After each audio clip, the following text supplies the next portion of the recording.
श्रीसरस्वती स्तोत्रमा या कुन्देन्दुतुषारहारज्वला या शुभ्रवस्त्रान्विता या वीणावरदमण्डितकरा या श्वेतपद्मासना या ब्रह्मच्युतशङ्करप्रभृतै अविदेवै सदा वन्दिता सा मां पातु सरस्वती भगवती निःशेषजम्पः आशासुराशिभवदङ्ग वल्लीभा स एव दासीकृता दुग्धसिन्धुममन्दस्मतै निन्दितचारुदेन्दौ वन्दैरविन्दनासना सुन्दरी त्वां शारदा शारदाम्बोज वदना वदनाम्बुजै सर्वदा सर्वदास्माकं सन्निधिं सन्निधिं क्रियात् सरस्वती च तां नौमि वागधिष्ठात्रिदेवतां देवत्वं प्रतिपद्यन्ते यदनुव्रतो जनः पातु नो निकषाग्रवः मतिहेम्नः सरस्वती प्रागेत्तरपरिच्छेदं वचस एव करोति या शुक्लां ब्रह्मविचारसा परमाद्यां जगद्व्यापिनीं वीणापुस्तकधारिणीं भयदां जाड्यन्धकारपहां हस्तैस्फटिकामलिकां ददतीं पद्मासने संस्थितां वन्दे तां परमेश्वरी भगवती बुद्धिप्रदां शारदां वीणाधरे विपुलमङ्गल दानशीलै भक्तार्तिनाशनी विरजहि श्रीवन्ददै कीर्तिप्रत्ययखिलमनोरथै महाहे विद्याप्रदायिनी सरस्वती नौमि नित्यम् श्वेताम्बरपूर्णविमलासन संस्थितैः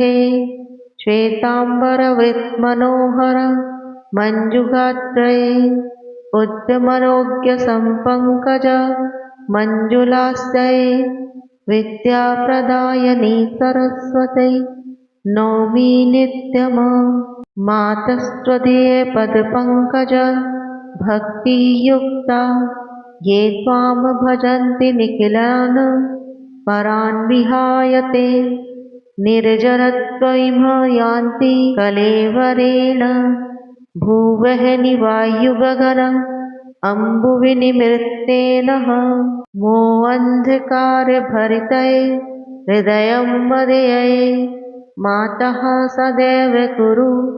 वासमुदारभावै त्वयाखिलाय वयं निर्मलसुप्रभाभै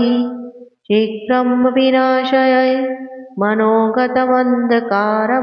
ब्रह्मा जगत्सृजते पालयति इन्द्रेशः शम्भुर्विनाशयति देवी तव प्रभावै न स्यात् कृपा यदि तव प्रकटप्रभावै न स्युः कथंचिदपि ते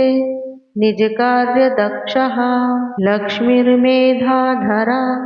पुष्टिगौरी तुष्टिप्रभाधृतै एताभिपाहि तनुभिरष्टा धीर्मा सरस्वत्यै सरस्वत्यै नमो नित्यं भद्रकाल्यै नमो नमः वेदवेदान्तवेदाङ्ग विद्यास्थानेभ्य एव च सरस्वती महाभागै विद्यकमललोचनै विद्यारूपे विशालाक्षै विद्यां देहि नमस्तुते यदक्षरं पदं भ्रष्टं